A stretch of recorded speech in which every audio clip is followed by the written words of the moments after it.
Warahmatullahi wabarakatuh. Waalaikumsalam warahmatullahi wabarakatuh. Selamat berbahagia semuanya. Sebelumnya memulai acara ini, saya akan menyampaikan salam hormat dulu kepada Ibu, Ibu kita semua ya ini ya. Jadi selamat pagi dan salam hormat kami semua Bu kepada Ibu Arumi Emil Dardak yang pada kesempatan kali ini telah mempunyai kesempatan yang sangat luas. Ibu, salam jumpa Ibu. Masya Allah Ibu, seger banget lihat Ibu pagi. Amin. Selamat pagi. Sehat deh Bu ya. Insya Allah sehat. Ya, yang penting sehat ya Bu ya. Insya Allah sehat. Salam hormat ya Bu ya dari kami semua. Salam sehat dan salam hormat. Terima kasih Ibu telah berkenan untuk hadir bersama kami semua pada kesempatan kali ini. Juga salam hormat kami sampaikan kepada guru kita. Waduh, guru senior kita yang juga sudah meluangkan waktu, menyisihkan waktu untuk kita semua, yaitu Dr. Agus Haryanto, spesialis anak konsultan. Masya Allah dokter. Terima kasih dokter, di acara ini dokter sudah berkenan untuk bergabung. Dan saya kembali juga berjumpa dengan teman kesayangan saya Bu. Di sini ada Dr. Azimatul Karimah. Beliau adalah seorang spesialis kedokteran jiwa, jadi seorang psikiater yang selama masa pandemik ini juga banyak melakukan support kepada baik pasien maupun tenaga kesehatan, juga kepada para teman-teman semuanya saat menangani pandemik. Tak terkecuali juga kepada para ibu-ibu di rumah ya yang sedang galau dalam masa pandemik ini. Jadi Waalaikumsalam. Hormat Bu Arumi. Injih. Pada kesempatan kali ini kami senang sekali ya. Kami perkenalkan bahwa acara kami ini adalah live talk show tentang ibu dan anak bahagia, keluarga sehat pada masa pandemi COVID-19. Ini adalah acara kami, acara impian kami sejak lama dan kok dilalah pas ya Bu ya, kemarin hari anak ya Bu ya. Harusnya kemarin ya Ibu ya, tapi Ibu mungkin hari anak luar biasa mungkin kesibukannya. Siap.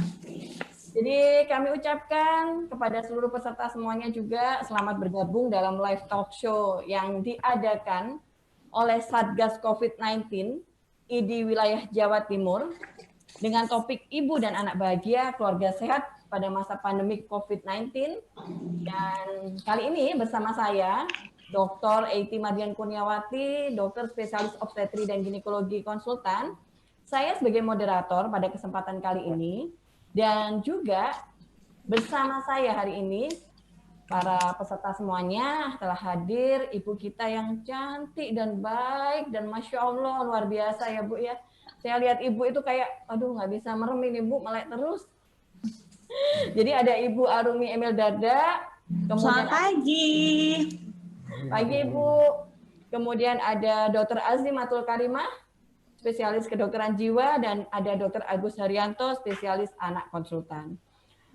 Jadi mungkin masing-masing pembicara bisa menyapa para peserta semuanya ya. Saya mulai dari Ibu Arumi dulu Bu, silahkan Ibu. Pasti senang disapa oleh Ibu Wagub Jawa Timur kali ini.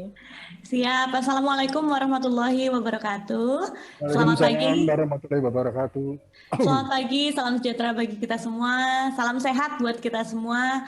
Ini saya mau menyapa juga, ini tamu-tamu penting yang hadir dalam webinar ini, ada Dr. Agus Haryanto, ya, kemudian siap yang kami hormati juga Dr. Azimatul Karimah, SPKJ. Ini sangat diperlukan ini masukan-masukannya karena memang saat COVID ini tidak mudah, bukan hanya sisi kesehatan fisik tapi juga kesehatan jiwa. Dan juga tentunya Bu Moderator, Ibu Dr. Eiti Mardian. Dan juga seluruh yang sudah bergabung dan menyempatkan waktu dalam obrolan kita, dan mudah-mudahan apapun hasil dari obrolan kita bisa diambil hikmahnya, diambil manfaatnya, mudah-mudahan bisa applicable ke kehidupan kita sehari-hari. Monggo, terima kasih. Matur nuwun sangat Ibu. Sami-sami. Udah leko ini bahasa Jawanya ya Bu ya. Injih. Baik, kemudian kami persilahkan kepada Dr. Agus Haryanto, spesialis anak dan konsultan, untuk menyapa para pemirsa semuanya, Dokter. Assalamualaikum warahmatullahi wabarakatuh. Waalaikumsalam warahmatullahi Terima wabarakatuh. kasih pada ibu-ibu, terutama topiknya ibu dan anak. Memang betul ya, surganya anak di telapak kaki ibu. Ada ibu pertiwi ya, ibu kota, tetapi nggak ada bapak kota, nggak ada. Makanya kita senang sekali dengan topik dengan ibu-ibu. Kalau kita lihat ibu-ibu yang putranya ke dokter siapa? Nggak ada bapak-bapak. Boleh dikatakan 9% ibu-ibu. Oleh karena kasih sayang ibu sepanjang masa. Tetapi kalau kasih sayang bapak sepanjang jalan, kalau lihat cewek cantik, matanya Iya, seperti melirik babi. juga. Ya, silakan. Mari kita mulai dari diskusinya. Enggak. Baik. Ya, terima kasih. Wah, luar biasa sekali ya dokter ya. Terima kasih dokter Agus telah menyapa semua peserta di sini. Kami persilahkan kepada teman kami, sahabat kami, Dr. Azimatul Karimah, spesialis kedokteran jiwa. Silakan dokter. Ya, Assalamualaikum warahmatullahi wabarakatuh. Terima kasih Dr. Eki. Kami merasa terhormat untuk bisa berada di tengah-tengah Ibu Arumi dan bersama dengan para audiens. Mungkin di sini ada banyak dokter. Ya, senang aku itu.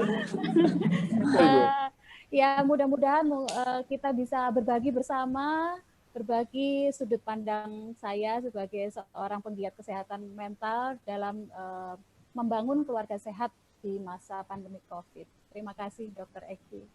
Yeah. Terima kasih, Dr. Azimatul. Panggilannya Dr. Uci ya. Nanti kita panggilnya Dr. Uci saja. Iya. Di sini kita kembali ya, hadir bersama ada Dr. Agus Daryanto, ada Ibu Arumi, dan ada Dr. Uci. Jadi pada live talk show ini nanti akan kita bagi menjadi 3 seksi ya. Yang sebenarnya sesi-sesi ini tidak bisa dipisahkan satu sama lain. Nanti masing-masing pembicara akan bercerita tentang dunianya masing-masing ya. Bagaimana pertama kali nanti mungkin dokter Ibu ya, Ibu dulu ya Bu. Wanita boleh. dulu. Terima kasih dokter. Wanita ini dulu nomor 1. Iya. Satu katanya Dokter Agus. Iya. Jadi nanti Ibu Arumi dulu bercerita bagaimana perjuangan menjadi seorang ibu di masa pandemi ini untuk mengelola diri sendiri, mengelola suami, dan bagaimana supaya anak-anak itu semuanya tetap sehat dan bahagia. Karena mungkin kalau yang belum menikah begitu ya kan hanya mengelola diri sendiri ya Bu ya. Mengelola diri sendiri agar bahagia, ngempet mau ke mall tidak bisa. Mau shopping tidak bisa ya. Tapi kalau kita sebagai seorang ibu itu kan waduh liburan nih stok di kulkas sudah mau habis. Bagaimana ini anaknya ngemil terus kan Bu ya, selama itu ngemil terus ya.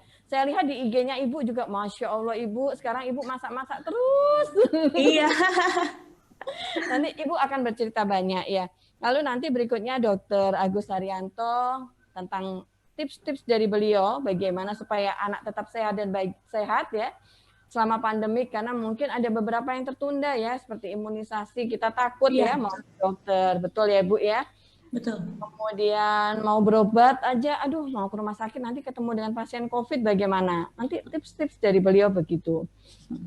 Kemudian nanti dari Dr. Azimatul Karimah akan bercerita banyak mungkin cara mengelola hati bahagia ya, baik untuk diri sendiri maupun untuk anak dan keluarga. Begitu ya Bu ya. Baik, saya mulai pada sesi pertama. Mungkin Ibu dari Ibu Arumi sendiri ya, Bu Arumi. Wah, saya lihat Ibu ini luar biasa sekali Bu. Saya ketemu Ibu tahun yang lalu, mungkin Ibu sudah lupa mungkin ya. Boten lah. Jadi saya pertama kali merasakan jegleknya saya ketika foto bersama Ibu, Masya Allah Ibu ya. Dan saya kagum karena ternyata pada paparan presentasi Ibu itu sudah menyiapkan presentasi yang luar biasa tentang stunting gitu waktu itu ya. Jadi saya bayangkan Ibu di antara kesibukan mendampingi Bapak, ternyata Ibu itu juga masih belajar ya. Itu pada masa non pandemik Bu ya. Nah sekarang ini kan situasinya pandemik begini Bu. Tuntutan Ibu pastinya juga masih banyak sekali sebagai seorang pendamping Bapak. Ya. Betul. Harus ke pasar pakai masker kan Bu, mendampingi Bapak. Betul. Jadi kira-kira kalau Ibu pribadi ya, apa sih yang Ibu sudah persiapkan untuk masa pandemik ini? Mungkin Ibu bisa bercerita atau ada yang akan dipaparkan Ibu. Oke, ini kita berdiskusi aja ya Bu. Jadi kalau masa pandemi ini bisa dibilang ini masanya kita semua untuk belajar. Jadi awal-awal, nah menyadari dengan posisi Mas Emil sebagai wakil gubernur dan saya, berarti kan bukan hanya Mas Emil tapi juga saya, bahkan mungkin satu keluarga kami itu sudah menjadi abdinya masyarakat gitu. Jadi Mas Emil jadi bapaknya masyarakat, Bu Khofifah dan juga saya menjadi sosok ibu yang ada di Jawa Timur. Nah cuman pada saat awal-awal pandemi, itu jujur kalau untuk saya pribadi pada saat itu jadi banyak sekali kegiatan yang kemudian kami cancel dan itu saya sekarang sih lumayan bersyukur. Jadi pada saat itu karena panik juga dan juga bingung ini situasinya seperti apa, saya ngambil break dulu. Jadi memang ketika mengambil momen ketika memang tidak bisa melakukan kegiatan sambil membaca situasi apa yang harus kita lakukan, saya ngambil momen ya sudah alon-alon aja dulu, jangan buru-buru kegiatan lagi sambil saya juga belajar dan juga beradaptasi dengan kondisi di rumah sendiri gitu. Karena gimana caranya saya bisa keluar membantu masyarakat, mungkin sharing sama masyarakat. Kalau saya di rumahnya sendiri pun nggak punya pengalaman gitu, nggak punya pembelajaran gitu. Nah terutama, nah yang untuk sosok ibu ya sebetulnya itu terutama tuh yang luar biasa itu adalah masa di mana 24 jam itu kan bareng sama anak-anak di rumah. Kalau dulu pra-pandemi itu kan anak-anak itu ada waktu sekolahnya gitu, walaupun cuma berapa jam, masih TK gitu istilahnya, tapi kan ada waktu break gitu. Ibu ada me time. Ada me time dan anak-anak juga break dari ibunya gitu. Ya betul. Betul. Jadi itu ada situasi yang nyaman lah kalau bisa dibilang gitu, udah enak gitu. Nah, kemudian sekarang 24 jam sama anak-anak. Itu belajar lagi tuh. Kemudian belum lagi harus jadi guru. Aduh, itu ini mungkin nanti Dokter Uci bisa memberikan masukannya dari sisi kejiwaan seperti apa, karena sekolah di rumah dengan gurunya adalah ibu. Wah, itu kesabaran. Wow, sumbu kita tuh lebih pendek.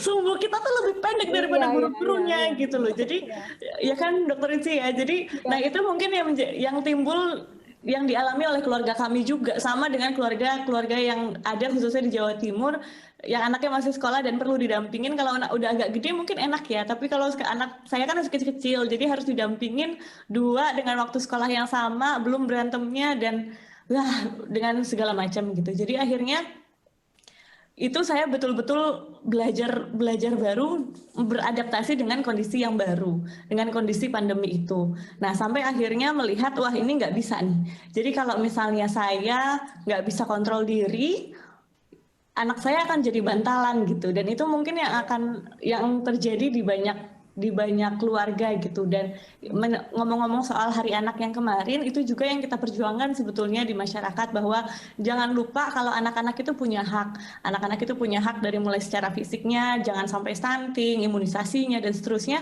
dan juga hak tentang kebahagiaan gitu. Nah, kadang-kadang kita suka lupa dan nggak sadar, pasti semua ibu ataupun ayah itu tidak ada yang sengaja. Tapi secara tidak sengaja itu kadang-kadang malah justru kita menjadi sumber ketidakbahagiaan anak-anak, apalagi ditambah dengan kondisi pandemi. Dan kalau untuk saya yang kena banget, yang membuat istilahnya bondingnya tuh jadi kurang, itu tuh adalah ketika saya harus menjadi guru gitu loh, karena ternyata sumbunya jadi pendek, nggak bisa kayak guru aslinya. Jadi itu aku bilang, wah ini darah tinggi sayanya, anaknya juga makin nggak mau belajar gitu loh. Kalau dimarahin, ayo cepetan. Dan itulah orang tua kan ketika Zoom anak-anak sekolah gitu ngelihat teman-temannya, loh temanmu udah selesai, kamu belum selesai kok, gitu-gitu. Nah di situ saya introspeksi banget tuh, itu saya introspeksi sekali untuk, wah ini nggak bisa nih kayak gini, sayanya harus bisa kontrol diri. Dan akhirnya kami saya lah minimal tuh sudah mulai menemukan ritmenya. Jadi caranya adalah, ini selalu jadi perumpamaan nih, mungkin banyak yang sudah tahu, kalau kita naik pesawat, kalau terjadi keadaan emergensi gitu, turun masker oksigen, yang harus dipakai kan kita dulu baru anaknya kan. Itu perumpamaan itu akhirnya saya pakai gitu loh. Jadi untuk saya bisa menghadapi anak-anak dan memberikan hak anak untuk bahagia, sayanya dulu yang harus dibenahi gitu loh. Caranya adalah harus punya me time dan juga waktu break antara saya ke anak dan anak juga dari saya gitu loh. Dan itu akhirnya kita kompromi sama anak-anak. Jadi dari jam sekian sampai jam sekian, terutama jam sekolah gitu, saat-saat yang tidak perlu ditemani, anak-anak tuh bisa break dari saya, dan itu saya manfaatkan entah untuk baca buku, entah mandi yang lama dan lain-lain. Minimal untuk menyeimbangkan mood gitu, supaya karena ya itu saya paling merasakan sekali selama pandemi ini, saya tuh nggak mau saya justru menjadi sumber ketidakbahagiaannya anak-anak gitu, karena emosian nggak gitu. Jadi so far gitu Bu, selama pandemi dan bagaimana kita dengan anak-anak. Iya. Saya suka sekali Bu statement yang terakhir tadi, jangan sampai kita sebagai seorang ibu itu justru menjadi sumber ketidakbahagiaan anak-anak. Aduh, berebes deh Bu. Di rumah juga gitu nih. Betul. Ini anak lagi Zoom, anaknya di mana? Dicari gurunya ternyata masih di kamar mandi begitu. Saya suka sekali apa yang Ibu sampaikan tadi, bahwa sebelum kita membahagiakan anak, mungkin kita harus membahagiakan diri kita dulu. Betul. Ya. Betul. Jadi seorang anak yang bahagia itu tidak akan berasal dari ibu yang tidak bahagia. Wah, luar biasa Bu ya. Jadi jangan sampai kita ini menjadi sumber ketidakbahagiaan anak gara-gara kita depresi, kita stres ya. Nanti Dokter Azima atau Karima nanti pasti akan banyak tips-tipsnya supaya gimana dapat ciuman dari anak kayak tadi ya Bu ya. Iya tuh loh. Tuh enak banget. Terutama untuk anak saya yang cowok udah nggak mau loh nyium saya tuh. Sedih banget nih. Iya makanya. Bentar lagi tahu-tahu nyelonong Bu, mau cium itu nanti bentar lagi. Baik. Terus Ibu sendiri ya, kalau melihat tadi kan memang harus bahagia ya, supaya kita nggak stres ya. Ibu sendiri kalau sedang lagi stres gitu, pasti ada lah Bu ya, sedikit aja pasti ada. Meskipun saya lihatnya itu Ibu kayaknya senyum terus gitu ya. Boten lah Bu. Ada rusuk-rusuknya kayak saya ini kan, aduh ini muka kemana ya? Boten lah Bu. Jadi bagaimana ya Ibu Arumi ini cara menghilangkan stres atau kebosanan pada Ibu sendiri ya? Pada Ibu sendiri. Karena kan situasi pandemik ini, bayangkan loh Bu, kita sudah 5 bulan loh Bu di rumah saja. Iya benar. Saya pribadi pun kadang itu, anak mungkin enggak ya, karena mereka pokoknya kita kasih mainan apa-apa di rumah bisa, tapi kadang kita ya Bu ya, kita pribadi gitu. Ibu gimana caranya menghilangkan stres dan bosan itu? Oke, kalau stres dan bosan itu akhirnya kita belajar untuk mengenal diri kita sendiri. Kalau dulu kan karena sibuk, kita nggak punya waktu untuk diri sendiri, jadi akhirnya bukan quality time, pelariannya itu adalah sebenarnya kekerjaan, apalagi kerjaan yang kayak saya gitu kan. Kalau buat saya sih menyenangkan karena ketemu sama banyak orang, beda-beda suasana, buat saya sih menyenangkan. Jadi itu pelarian, pas nyampe rumah tuh moodnya udah bagus lagi gitu, ketemu sama anak-anak. Nah selama pandemi ini, jadi akhirnya mengenal diri sendiri, apa ya yang harus saya lakukan supaya saya ini bahagia. Macam-macam Bu, pas awal-awal saya ini berumah tangga tapi nggak bisa masak ya kan. Nah akhirnya gimana kalau kita belajar masak gitu, karena betul, jadi akhirnya nyoba-nyoba, kita ngeliat YouTube resep-resep apa gitu. Nah ternyata ini bisa bikin bahagia. Tapi dari masak akhirnya banyak makan timbangan naik, akhirnya stres lagi. Waduh gimana ya? Aku tahu. Jadi kita coba olahraga tapi yang dari rumah. Olahraga yang kayak gini, yang pakai lari, pakai ini. Oh nggak bisa nih, saya ngos-ngosan, aku bilang gitu. Coba-coba yang lain gitu. Akhirnya ya cocoknya kebetulan sekarang. Cuman mungkin karena lagi senang-senangnya aja ya, belum ada bosannya. Sekarang itu yang aku temuin adalah yoga. Nah yang ketiga kalau buat saya, jadi gitu, kalau pas lagi bosan olahraga aku masak, kalau lagi bosan masak aku olahraga. Terus atau yang ketiga, ini mah all time favorite, mandi yang lama Bu. Nyanyi-nyanyi di kamar mandi. Oh iya, masker sampai baterainya HP habis ya Bu. Benar kayak gitu. Jadi nah, dan serunya gini, jadi pas awal-awal, makanya itu dia yang paling penting adalah sebenarnya moodnya si ibu gitu. Dan kalau misalnya moodnya sudah bagus, kitanya pikirannya juga jernih, nggak stres, ternyata banyak banget ide-ide yang akhirnya bisa muncul. Nah itu setelah udah aku istilahnya berkutit dengan diri sendiri gitu loh. Jadi ternyata aku suka ini, ternyata aku suka ini. Dulu tuh nyari waktu kalau pas anak-anak tidur siang baru aku masak, jadi kan nggak terganggu gitu. Nah sekarang mulai Kak, aku tuh mau masak, Kak, gitu. Aku mau masak, Kakak mau ikut nggak? Gitu. Nah, akhirnya hal yang menyenangkan untuk kita coba tularkan juga untuk anak. Siapa tahu memang dia bisa menjadi hal gitu. Nah, salah satunya, ini kan kalau misalnya ada ini kode keras nih. Kalau ada yang follow Instagram, kalau ada yang follow Instagram, kalau ada yang follow Instagramku kan memang aku bukan tipe yang terlalu aktif dari dulunya. Nah sekarang ini memang mulai agak aktif karena memang banyak waktu luang dan itu juga sebetulnya kalau untuk ini bocoran ya mumpung nggak ada anaknya, kakak si anakku yang gede si cewek itu dia memang centil gitu, jadi dia tuh suka kayak di foto-foto, dibikinin konten dan lain-lain gitu.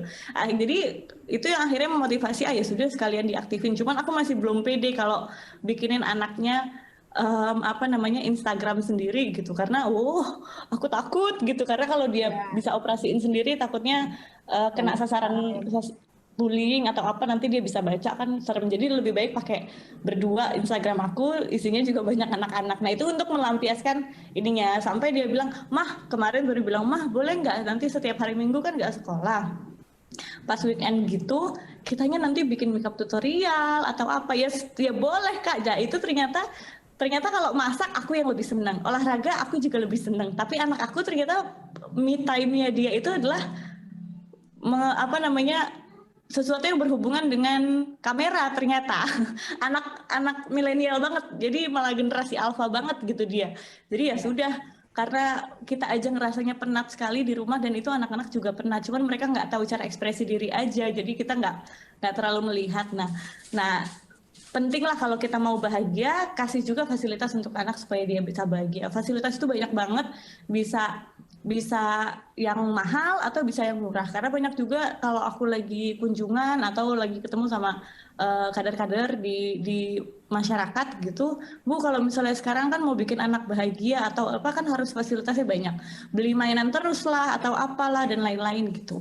Nah terus aku bilang sebenarnya ya kalau buat anak, apalagi anak yang masih agak kecil gitu, nah sampai anak remaja pun saya pikir juga sama, playground yang paling menyenangkan untuk anak itu sebenarnya ada orang tuanya gitu. Jadi menurut saya sih gitu, jadi adalah orang tuanya. Tapi bagaimana kita bisa, makanya itu dia, gimana kita itu bisa membuat suasana menyenangkan dengan anak, ya kitanya dulu harus senang gitu. Gitu Bu. Siap. Jadi sekarang punya mainan baru ya Bu ya, cara menghilangkan stresnya ya. Iya, ini kita nggak tahu ya, semua ini terus lah, adaptasi terus. Jadi banyak hal baru yang kita pelajari hikmah pandemik ini ya Bu ya. Yang tadinya aduh nggak pernah masak jadi masak. Yang tadinya lumayan dapat pujian dari bapaknya kan. Nanti ditambah Bu jatahnya dari bapak Bu. Makanya.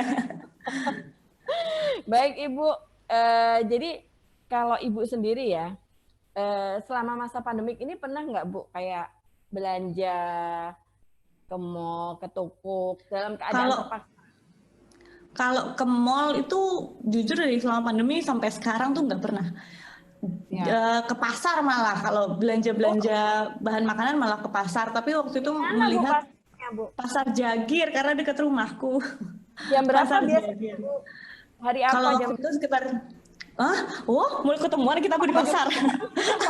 Bahkan nggak tentu Bu, tapi kadang-kadang kalau sempat akunya ikut. Waktu itu sempat ikut beberapa kali, tapi pas nyampe sana ternyata banyak yang belum pakai masker. Sekarang sih terus akhirnya ya aku laporin ke Mas Emil supaya bisa diperhatikan. Walaupun memang nggak mudah ya merubah habit itu, walaupun kita sudah menghadapi pandemi itu selama 5 bulan, tetap aja yang di pasar itu masih belum tergerak dengan sempurna gitu. Jadi tapi itu terus kita nggak pernah capek untuk terus intervensi supaya mau pakai masker. Nah waktu itu karena aku ngelihat kok banyak pakai masker, banyak yang nggak pakai masker dan seterusnya gitu. Jadi akhirnya sesekali aja kalau yang aku ikut. Jadi biasanya asisten yang di rumah yang ke pasar. Terus kalau yang lain, kebutuhan yang lain itu kita belanja online gitu. Oh siap Ibu. Jadi kita di rumah saldo tetap berkurang. Di rumah aja saldo bisa tetap berkurang. Iya. Baik Bu. Terus ini yang mungkin juga membuat yang lain penasaran ya Bu ya. Selama pandemik ini menjaga hubungan silaturahmi dengan keluarga, dengan teman, itu seperti apa? Karena saya pribadi pun jujur ya Bu ya, Lebaran ini pun itu saya sama mertua dilarang ini loh Bu, berkunjung Bu. Wah. Bisa ya, karena di daerah mertua di Jombang ya, itu memang mereka ternyata sekalian lapor ke Pak Emil saya Bu ya, mungkin disampaikan. Jombang itu luar biasa, jadi sangat masuk ke ini ya, ke desa-desa, ke dusun. Jadi akhirnya para ibu-ibu alhamdulillah, alhamdulillah.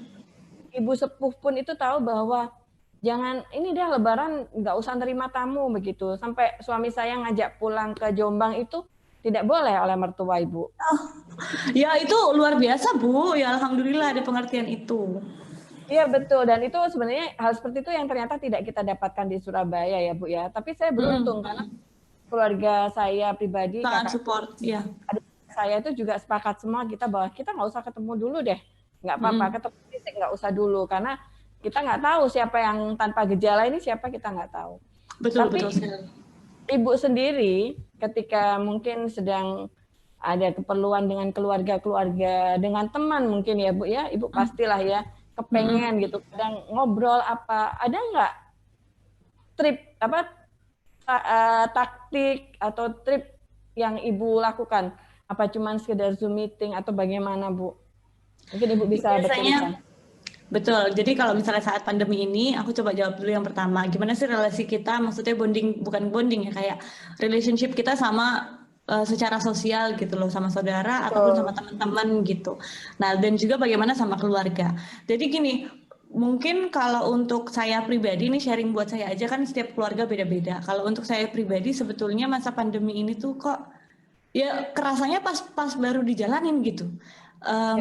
Kok sepertinya ada hikmah sebenarnya. Karena gini, yang tanpa saya sadari, saya dengan orang luar, baik saudara sepupu, baik mama saya, mertua saya, adik kakak saya, dan seterusnya itu, ternyata interaksinya tuh secara bonding tuh lebih dekat dibandingkan dengan anak-anak. Ngerti kan? Karena kita banyak keluar, jadi banyak ketemu teman, banyak ketemu ini gitu. Kalau anak, ya karena sudah di rumah ngeliat tiap hari ya cuma lihat-lihatan papas-papasan, cuman hai gitu aja. Jadi dan itu nggak sadar sama sekali. Aku ngerasanya kan dulu udah deket banget sama anak gitu. Tetapi ketika pas dijalanin saat pandemi ini, wah ternyata banyak banget layer-layer yang bisa kita explore lagi, bonding antara kita dengan anak. Dan yang sangat precious, yang sangat saya syukuri dari puasa tahun ini adalah saya puasa itu bisa ada di rumah gitu. Biasanya dari mulai zaman Mas Emil, dari zaman belum masuk politik deh, itu kan puasa udah ribut sama bukber ya. Betul ya. Bukber gitu, sama bukber. Jadi di rumah tuh nggak terlalu terbangun suasananya, malah justru cuma awal puasa sama akhir puasa aja, selebihnya bukberan.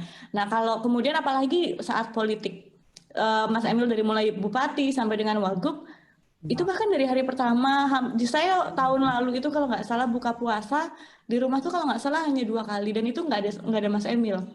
Itu 2 kali karena ada beberapa acara yang saya udah mendingan aku nggak usah ikut gitu, pengen di rumah gitu. Nah, Mas Emil di luar terus, bahkan sahur juga sedikit sekali porsinya di rumah. Nah di tahun ini alhamdulillah bisa di rumah terus. Nah itu tuh buat saya tuh bersyukur banget karena pas banget momennya, anak-anak saya mulai besar. Jadi kalau tahun-tahun sebelumnya kan cuma bisa ngomong tapi nggak bisa dicontohin gitu. Cuma bisa ngomong, nggak bisa dicontohin gimana caranya sahur bersama, bangunin ini. Nggak bisa karena saya ini juga keluar terus. Kalau sekarang ini full di rumah, saya bisa kasih tahu penjelasan puasa, bukan cuma ngomong doang, dijalanin, ayo kita sama-sama. Itu ya alhamdulillah banget, bukan alhamdulillah karena pandemi ya, tapi maksudnya Allah masih ada hikmah di situasi yang sulit seperti ini gitu. Kalau sholat Id, wah itu aku bilang sama Mas Emil, kapan lagi kita bisa jadi imam sholat Id? Bisa ngasih khutbah ya Bu ya? Bisa kasih khutbah gitu, jadi disyukuri aja sisi-situnya. Nah kalau untuk yang lain kita interaksi sosial kita baik ke saudara-saudara, baik mamaku, mama mertua, ya akhirnya kita video callan, kita zooman. Kalau pas lebaran juga, lebaran tuh schedule-nya penuh.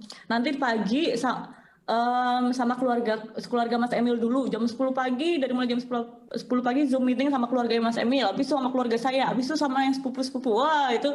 Nah, dan itu sekarang seperti itu. Nah, untuk menjaga supaya kita nggak jadi jauh ya sama dengan orang-orang yang tadinya dekat sama kita adalah sekarang triknya banyak. Sekarang itu kita akhirnya kirim-kiriman makanan. Kita nggak bisa tatap muka, tapi makanan tetap nyampe gitu. Makanya di situ. Betul, dan buat teman-teman sekarang kan juga banyak banget yang kemudian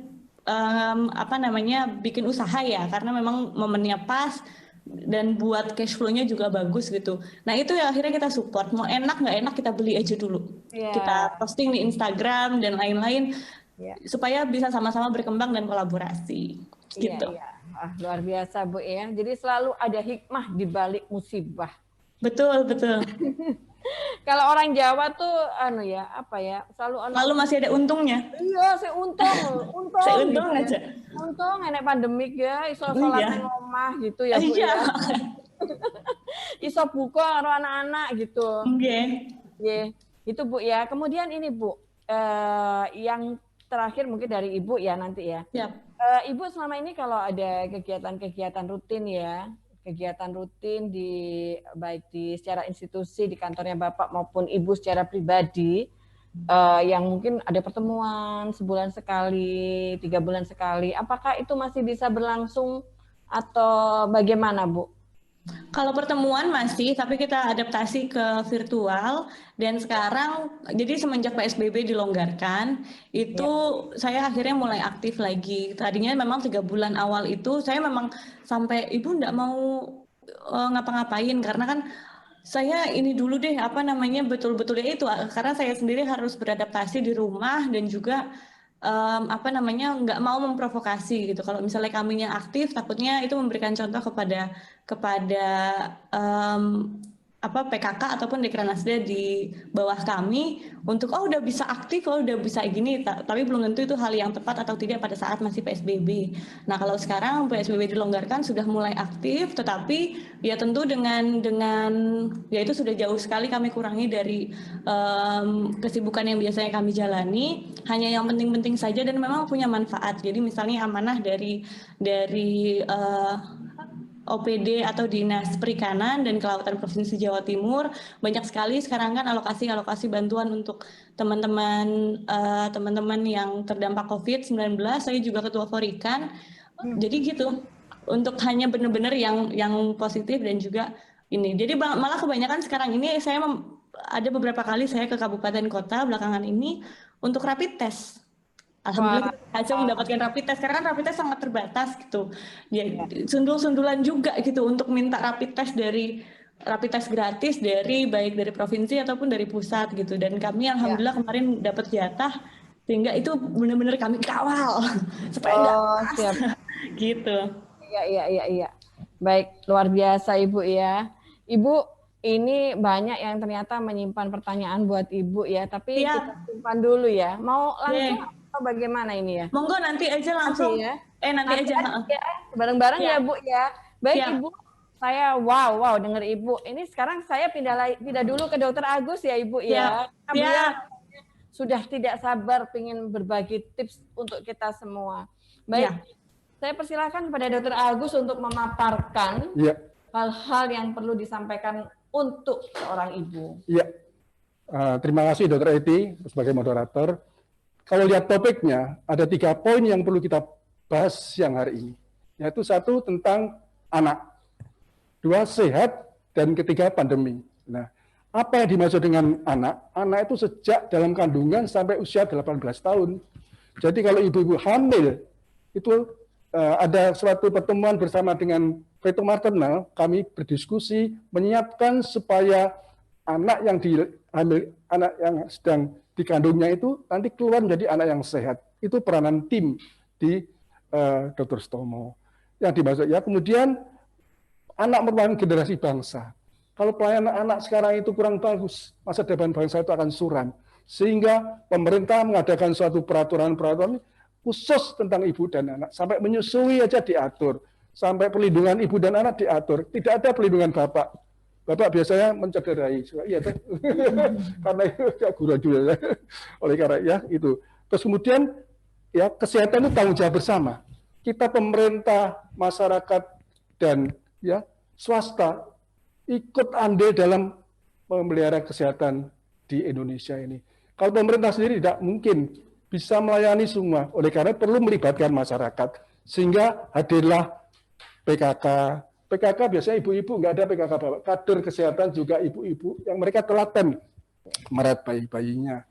Ya, jadi terpadu, menyeluruh dan berkesinambungan. Ya, anak itu ada haknya. Ada 3 anak. 1 dia hidup dulu. Bagaimana supaya dia hidup? Kedua sehat. Sehat jangan sampai stunting, kerdil, ya masa depannya. Kemudian yang ketiga pendidikan.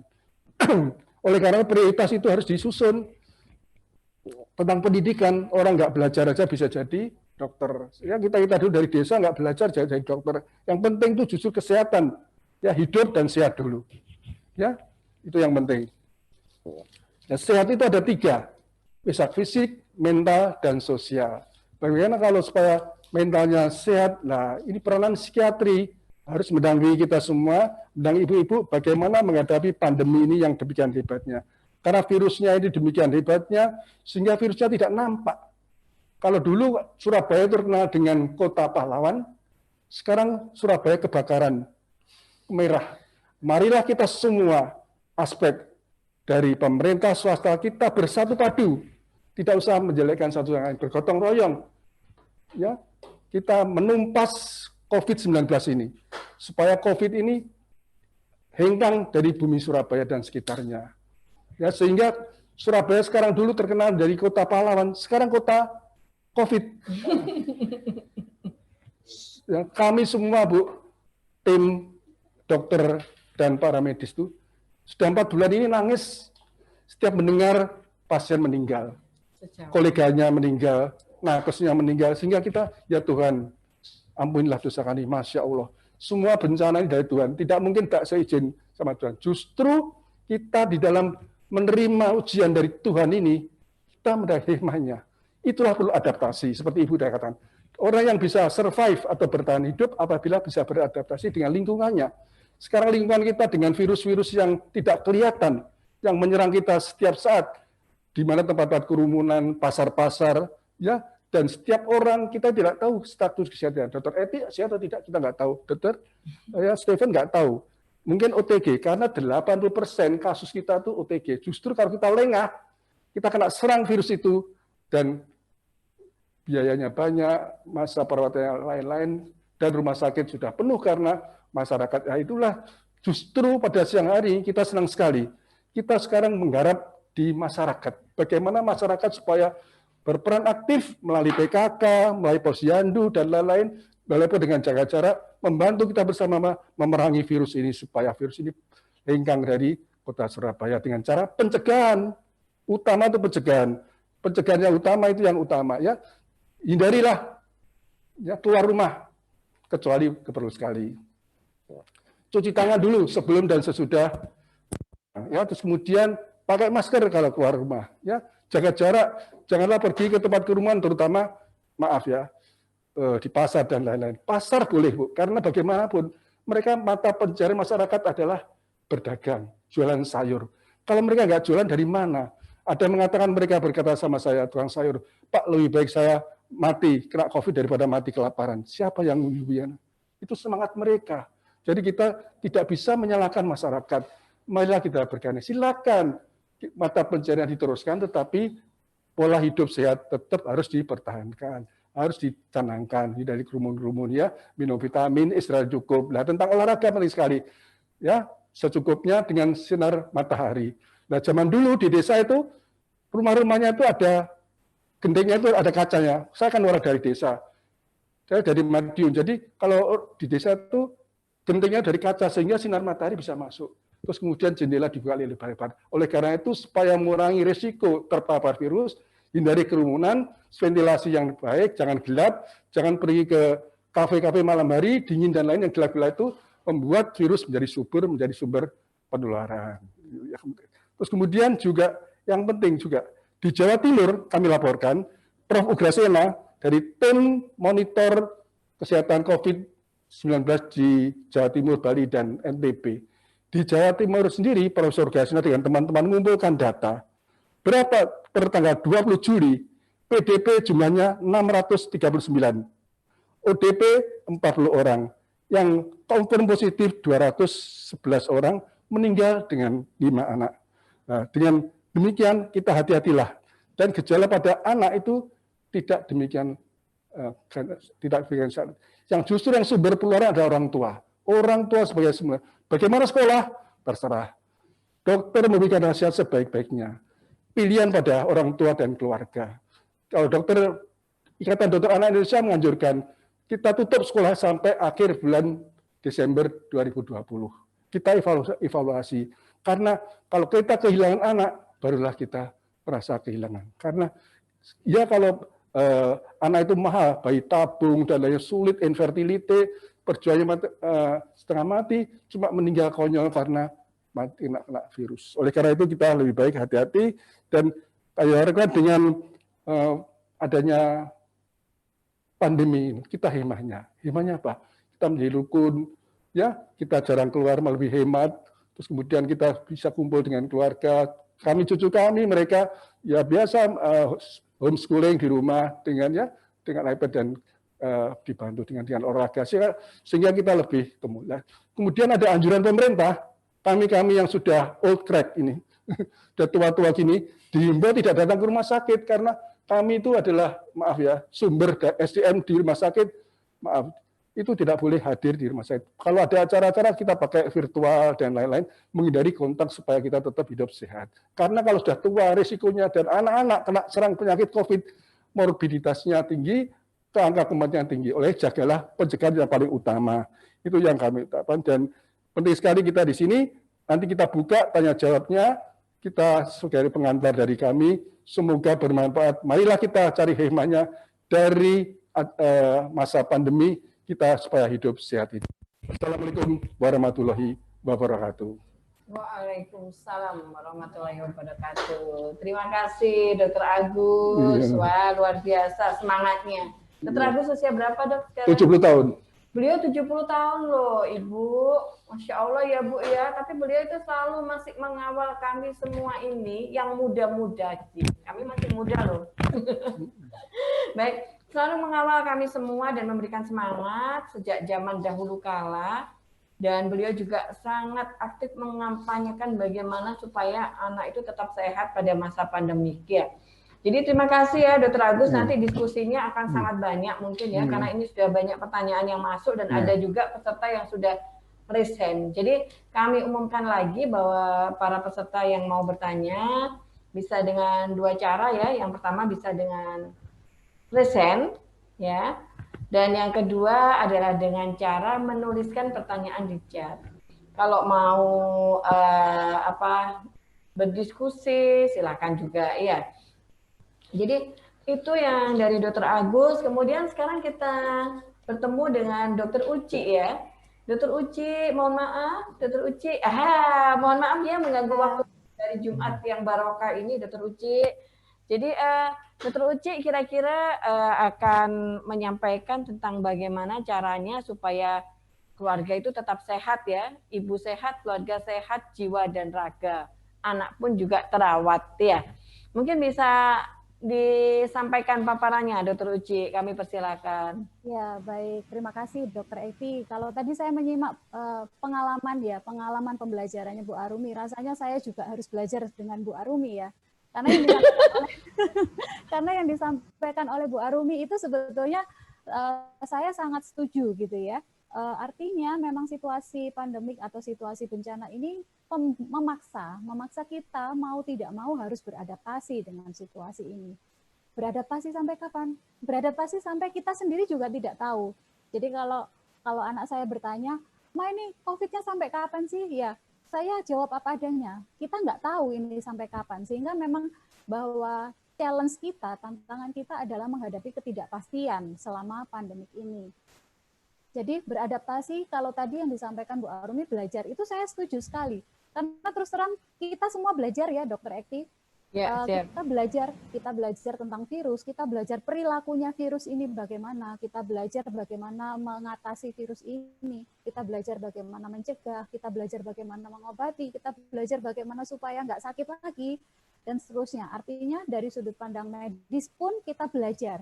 Tentu saja ini juga perlu diikuti dengan pembelajaran di bidang kehidupan yang lain, karena tentu saja ini akan berefek. Kalau boleh saya memberikan garis besar, efek dari pandemik ini sebetulnya secara psikologis itu tentu saja stres. Tapi kalau boleh saya mengkategorikan stres itu ada dua macam. Yang pertama stres karena takut dan stres karena kehilangan. Aduh. Nah, nyam, tepat banget itu, Bu. Iya, takut sakit, takut menularkan sakit, takut ketika nanti sakit kita jadi nggak bisa apa-apa, nggak bisa merawat anak kita. Ya artinya itu ketakutan yang wajar bagi seorang ibu atau perempuan di rumah. Kemudian kita juga banyak kehilangan aspek-aspek kehidupan, kehilangan mall tempat kita nongkrong-nongkrong cantik, kehilangan pengajian, kehilangan arisan, kehilangan kontak sosial dengan teman-teman kalau kita terbiasa gathering gitu ya dengan teman dan keluarga. Kita kehilangan momen-momen gathering religius ya. Banyak sekali kehilangan yang mau tidak mau kita harus belajar untuk mengikhlaskan bahwa kita tidak mendapatkan itu selama pandemi. Dan tentu saja ini akan memerlukan cara untuk beradaptasi. Nah, tadi Bu Arumi mencontohkan karena Bu Arumi ini memahami dirinya tumbuh pendek, jadi kalau diminta untuk mengajar anak-anak, jadi istilahnya selama school from home ini kita jadi homeschooling teacher ya. Mau tidak mau. Aduh, stres. Ya.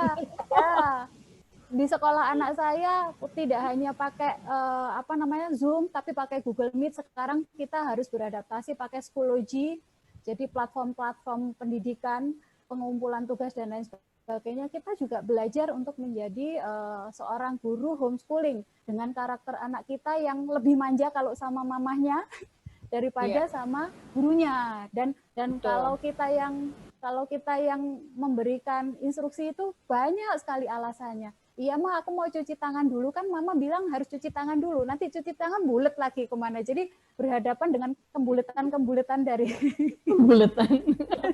Betul itu istilahnya Dokter Uci, memang pembuletan kalau di rumah itu. Iya, itu pun juga terjadi di rumah saya gitu. Dan kukunya panjang apa pendek ini kalau Dokter Uci ini? Ya lumayan panjang karena untuk nyuruh sholat aja kadang juga 1 jam gitu ya. Kan mama bilang harus cuci tangan dulu, kan mama bilang, jadi dia menggunakan alasan kita untuk membuletisasi atau menunda-nunda aktivitasnya. Kemudian mengelola stres. Untuk mengelola stres itu tentu saja kita harus tahu karakter diri kita ya. Ada orang itu akan merasakan relaksasi kalau duduk, dengerin musik, nyetel musik yang rileks sambil minum kopi, baca majalah perempuan atau baca novel gitu. Tapi untuk orang-orang yang lain, orang-orang yang berbeda, dia punya karakter yang kalau dia mau rilis stres itu dia harus bergerak gitu. Ada beberapa teman saya itu yang rilis stresnya dengan lari. Jadi dia masih lari secara individu gitu. Dan saya salut sekali dengan mereka-mereka yang punya cara yang spesifik untuk mengatasi stresnya sendiri, karena dia cukup mengenal dirinya sendiri. Saya setuju sekali dengan itu. Kemudian kita sebagai makhluk sosial, kita tentunya dengan adanya pandemik ini kita jadi terisolasi. Mau tidak mau kita harus melakukan karantina ya, karantina mandiri. Baik itu sakit maupun tidak sakit. Tadi saya setuju Dokter Agus juga mengatakan bahwa akses untuk bertemu, akses untuk menuju ke suatu tempat itu juga perlu pembatasan ya. Tapi menurut saya ada satu hal yang penting yang harus kita maintain, adalah sense of connectedness. Jadi perasaan atau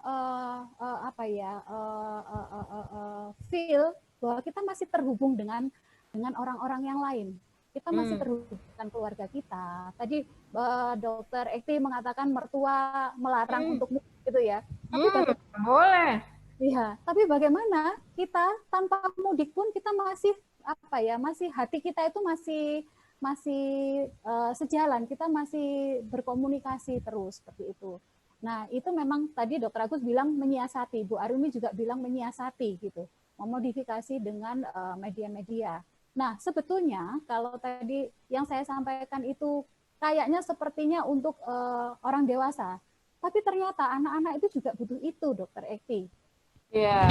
Jadi sebetulnya anak-anak kita itu juga butuh belajar, butuh beradaptasi, kemudian butuh untuk mengenali dirinya sendiri, butuh untuk terkoneksi dengan teman-temannya, butuh untuk merasakan apa ya, pengalaman baru. Nah, memang kalau dalam situasi seperti ini kita yang harus menyiasati dengan memindahkan apa yang dibutuhkan anak itu di rumah. Gitu. Ya. Kalau saya boleh sedikit mengutip beberapa aspek tumbuh kembang yang dibutuhkan anak, yaitu aspek motorik, gitu ya. Kalau anak kita memang waktunya sedang latihan belajar berjalan, maka kita fasilitasi dia latihan motorik kasarnya, bersepeda dan lain sebagainya, ya. Kita fasilitasi dengan syarat-syarat dan lain sebagainya. Kemudian kebutuhan ketenangan emosional. Kalau mamanya stres, otomatis anaknya stres. Saya setuju sekali dengan Bu Arumi gitu ya. Jangan sampai kita menjadi sumber stres untuk keluarga kita. Jadi memang sebelum kita menenangkan anak kita itu menenangkan diri sendiri dulu. Nah, ini menurut saya ini penting gitu. Selama kita tidak bisa menenangkan diri sendiri, maka semua keluarga akan terdampak oleh stresnya si ibu. Kemudian bagaimana kita mengenalkan secara pengetahuan, secara kognitif bahwa situasi pandemik ini dan memerlukan adaptasi dan mengajak mereka beradaptasi bersama-sama gitu.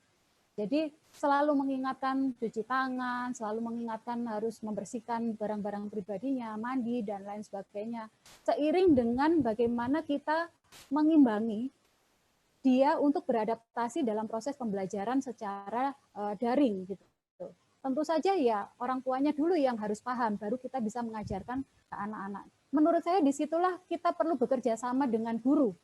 Jadi artinya kita nggak bisa sendirian gitu ya. Kita perlu bantuan juga. Seringkali kita juga harus konsultasi apakah yang kita lakukan ini sudah betul sesuai dengan target pembelajaran yang disetel atau yang diset oleh guru. Sehingga memang apa yang diharapkan di sekolah dan apa yang kita harapkan terhadap pendidikan anak kita jadi sejalan gitu. Dan tadi Bu Arumi juga menyitir tentang kebutuhan spiritual. Saya sangat setuju sekali ya.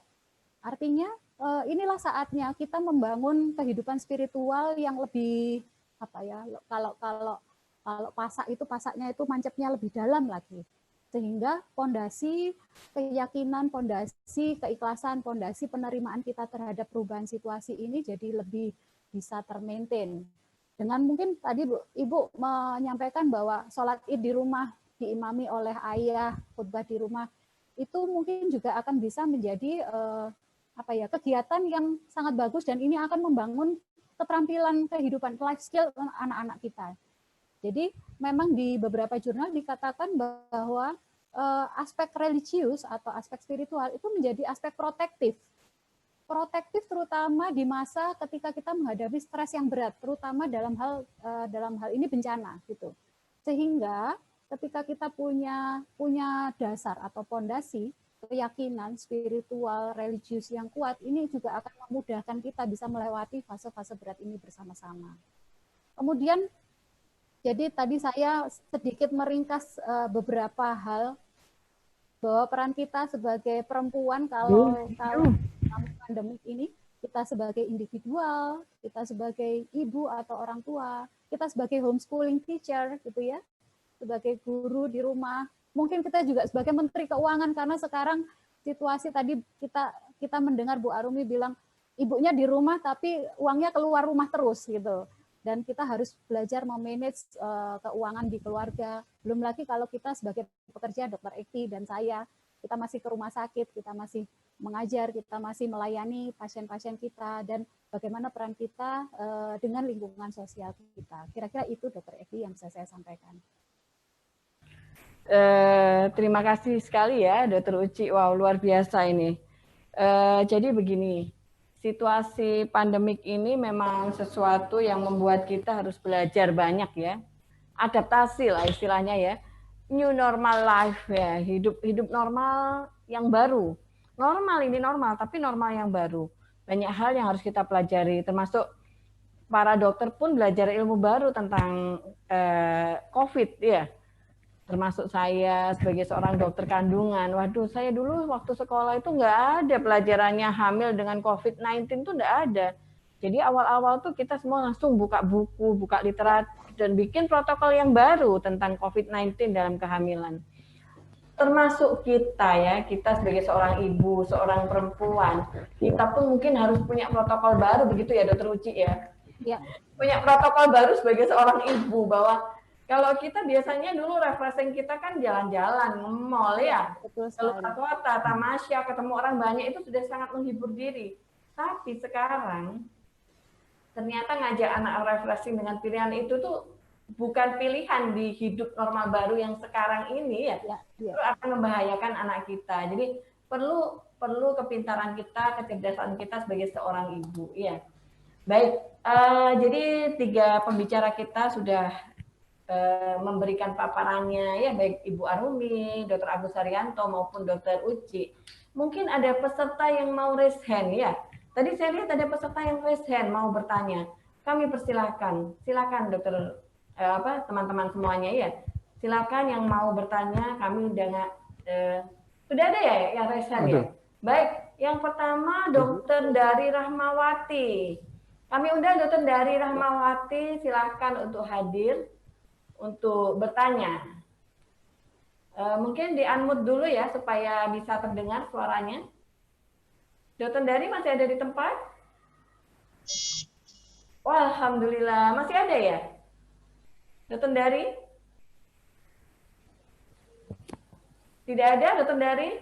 Baik, saya lewati dulu. Ada yang berikutnya yang raise hand adalah Dr. M. Arifin.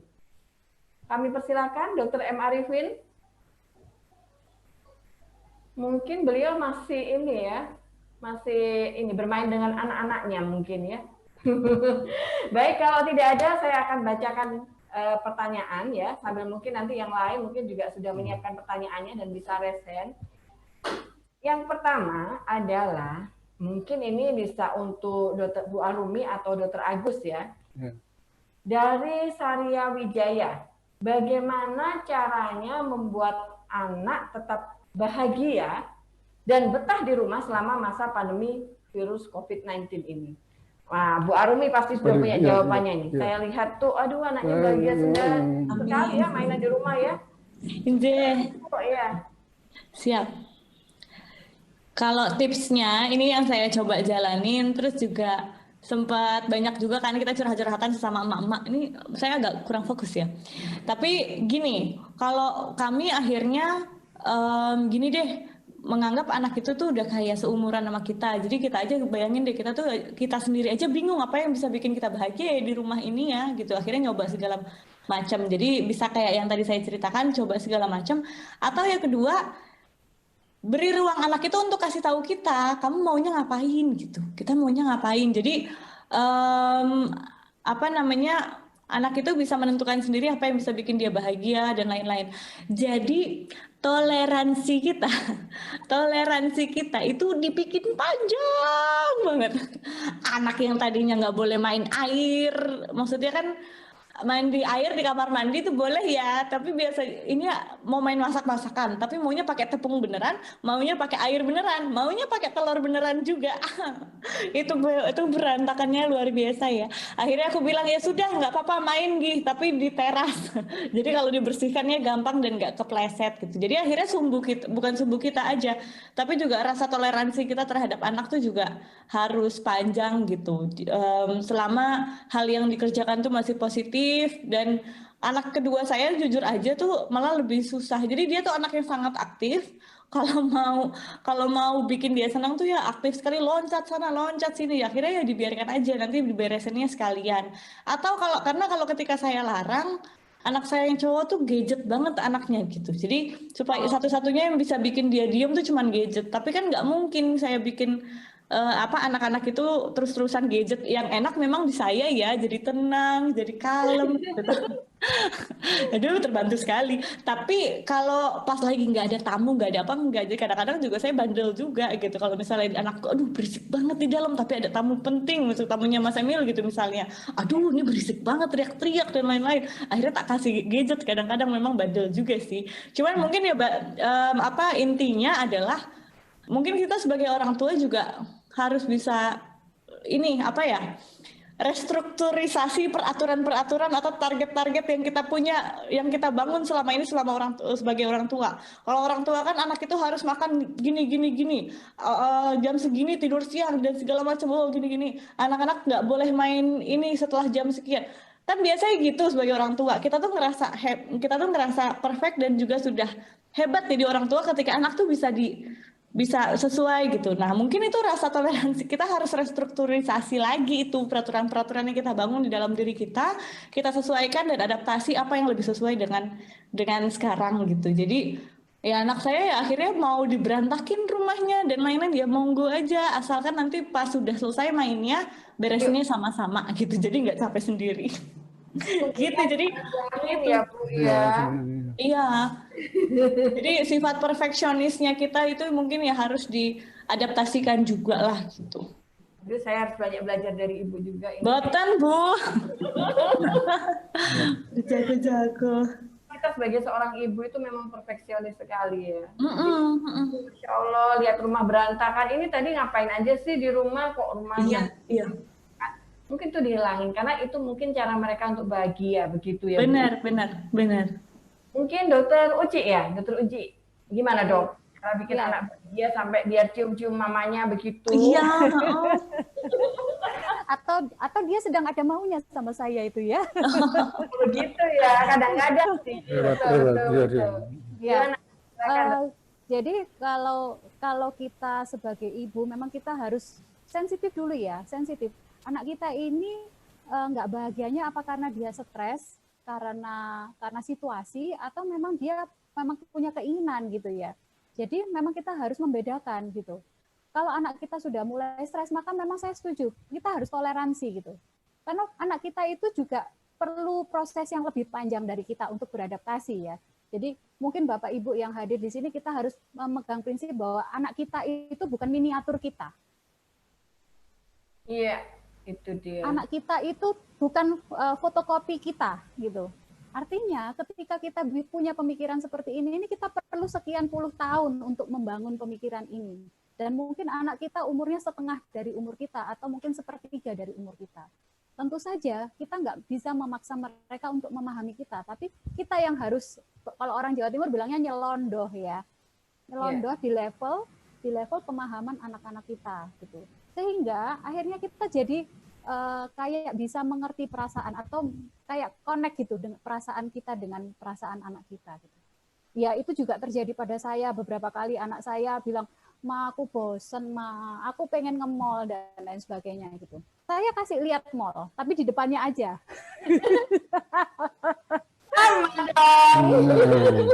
Jadi saya kasih lihat, ini loh Kak, mall itu sekarang sepi, nggak ada orangnya. Karena semua orang pada takut pandemi gitu.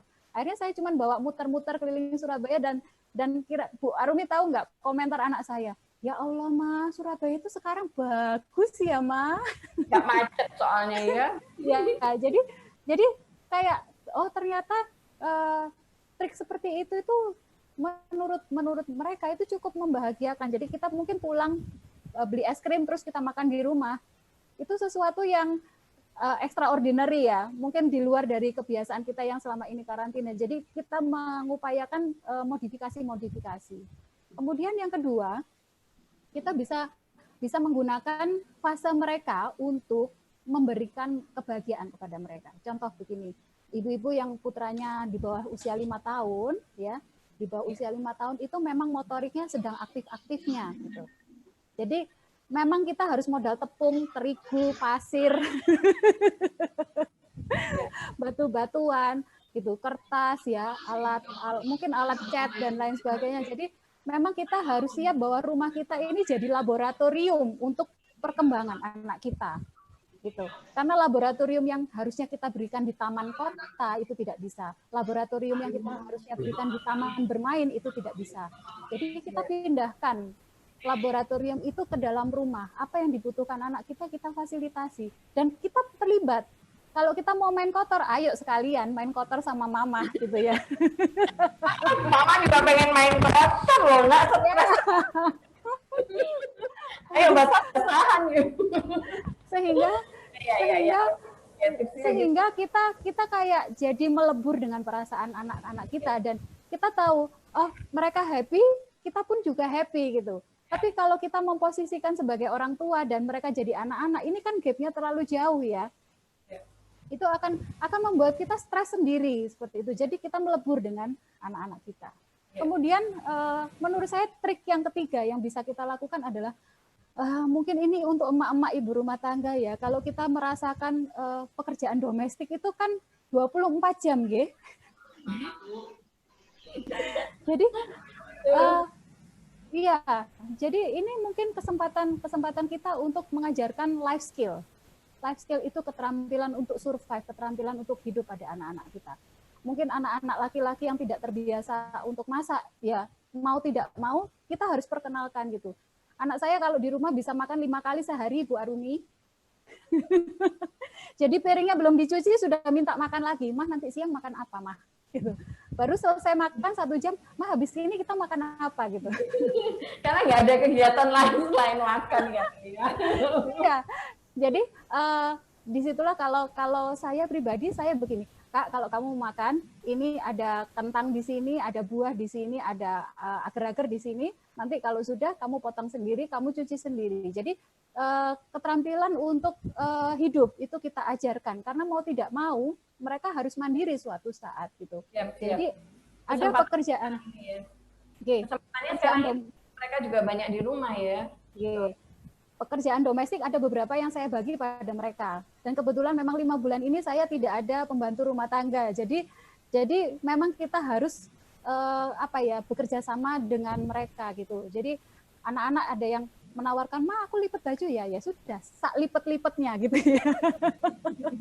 Ya itu tadi mau lipetnya lipet 3, lipet 5 atau lipet diplontir segala macam ya saya toleransi juga. Atau diumel-umel pokok masuk lemari. Oh ya betul. Terutama untuk yang permukaannya lebar itu ya Dokter Evi biasanya diwel-wel gitu ya. Terus habis itu dimasukin. Jadi begitu kita buka lemari mereka langsung berantakan semua. Jatuh semua, nggak apa-apa sudah ya. Ya seperti itu. Standar perfeksionisnya harus diturunkan ya. Iya gitu. Dan itu pun juga saya terapkan kalau misalnya mereka habis berantakin gitu ya, kita meminta mereka untuk membereskan gitu. Mungkin kalau saya agak sedikit lebih keras Bu Arumi. Jadi saya mengatakan gini, kamu mau bersihin kamarmu sendiri atau mama yang bersihin? Karena kalau mama yang bersihin, kalau mama yang bersihin ada properti pribadi dia akan saya buang. Hukuman. Oke, kibar bendera putih. Oke, dan Mama apa yang betul? Iya. Dan akhirnya mereka bertanggung jawab dengan propertinya sendiri gitu ya. Jadi ada sebagian kecil tanggung jawab yang kita limpahkan kepada anak-anak kita sambil kita mentoleransi diri kita sendiri. Jadi balancing itu tidak hanya di kita, tapi juga meningkatkan tanggung jawab anak-anak kita. Itu tips yang bisa saya. Wow banget. Dokter Agus, ada tipsnya nggak dok? Sehat dan bahagia. Kalau saya pertanyaannya saya tambahin dok. Gimana caranya supaya, kan tadi pertanyaannya supaya anak bahagia di masa pandemi. Kalau saya tambahin sehat dan bahagia. Sehat artinya satu, ya vaksinasi harus. Nah ini vaksinasi dalam pandemi ini harus dikerjakan.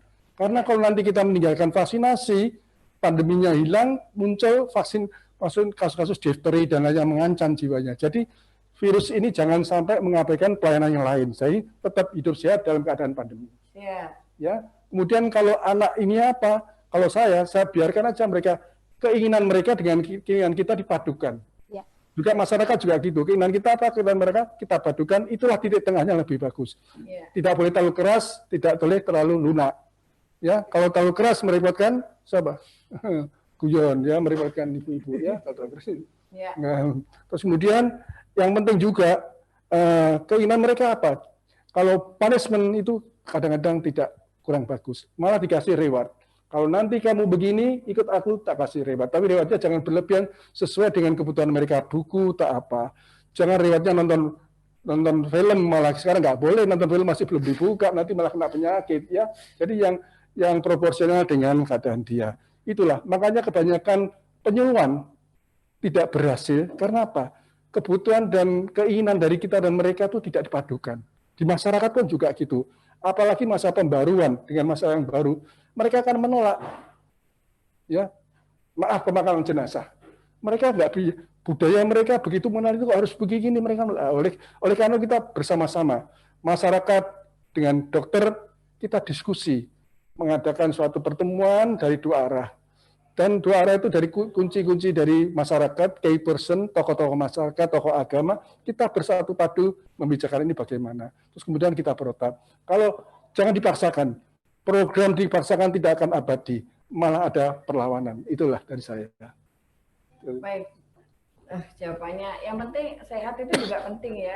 Jadi mudah-mudahan selain sehat, teman-teman juga bahagia semuanya. Iya. Ini yang raise hand tadi, Ibu Leni, kami persilakan Bu Leni.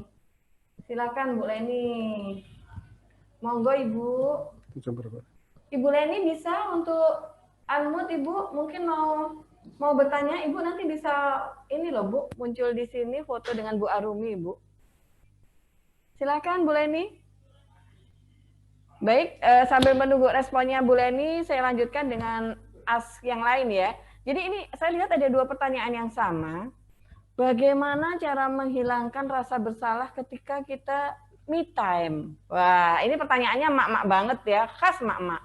Silakan Bu Arumi dan Dr. Uci untuk menjawab. Kadang-kadang merasa bersalah loh me time itu Bu. Ini suami saya bagaimana, anak saya bagaimana? Iya. Gimana Bu? Silakan.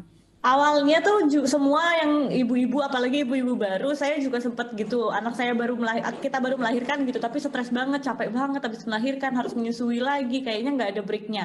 Kita mandi lama aja tuh kayaknya, aduh, nangis nggak enaknya gitu. Tapi ya kan gitu kan. Nah. Terus juga ketika anaknya mulai besar, kita masih udah punya bisa mandi. Kalau buat saya mungkin yang bisa kapan aja me time-nya adalah mandi yang agak lama ya, bisa mandi lama, denger lagu dan lain-lain. Nah akhirnya itu juga ada rasa bersalah. Yang pertama aku coba melakukan komunikasi sama si bapaknya. Terutama bapaknya pas lagi ada di rumah ya. Kalau lagi ada di rumah aku bilang, aku pokoknya pengen ini, kasih aku waktu setengah jam atau 1 jam buat ngapain deh, mau mandi kayak mau baca buku, mau olahraga dan seterusnya. Nah atau mau masak tapi nggak mau diganggu. Kalau bapaknya boleh, kamu boleh sambil kerja tapi diliatin aja anaknya gitu. Nah jadi ada kerjasama antara papa sama mamanya gitu.